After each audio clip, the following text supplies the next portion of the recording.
Mag-aabri itong Department of Education hin mga teaching positions didahiton maabot nga mga tuig.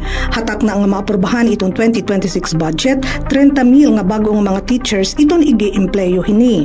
Ini ang naging pahayag ni Education Secretary Sani Angara didahin sa nga meet and greet kaupod in mga provincial paid teachers kangina didto ha Kapitolyo. Hopefully, mag-hire dahil sabi nga, pag napasa yung 2026 budget, mag-hire tayo ng 30,000 new teachers throughout the country. So sana marami dito sa mga pumapalakpak ay masama sa higa. Yun ang assurance natin sa kanila, Hardy, na sila yung mapaprioritize sa hiring dito sa province of Eastern Samar.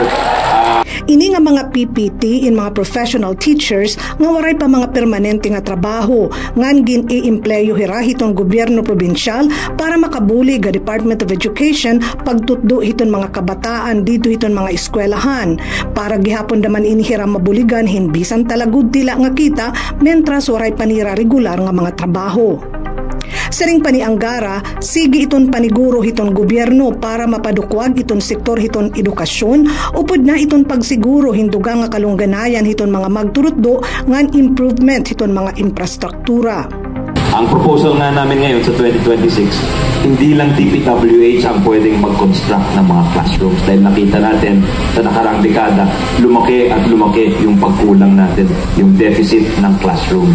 So ngayon, ang proposal namin, nakita namin, mas hindi nakafocus masyadong DPWH or Public Works sa paggawa ng classroom, hindi lang masyadong prioridad.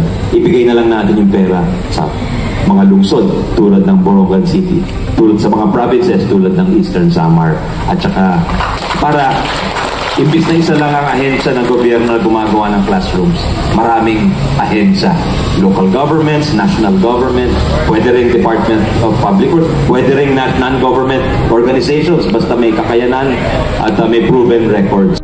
Hianggara inakan hiha Eastern Samar parahan NTF-LCAC meeting. Naging mapasuan pagkarawat iya ni Governor R.V. Ivardone kaupod ang pagpapasalamat darahan damo na nga mga bulig nga naihatag hiningan hiha Eastern Samar ilabi na han senador pa ini.